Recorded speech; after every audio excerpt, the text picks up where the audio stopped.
Overcasting stitch is used to prevent the edge of fabric from fraying. We'll use this overcasting stitch as an example. Use the overcasting presser foot C for this stitch. Turn off the power switch before replacing the presser foot. Select this stitch pattern.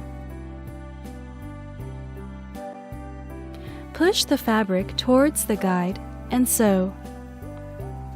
If the fabric and guide are apart, it will not make a nice stitch formation.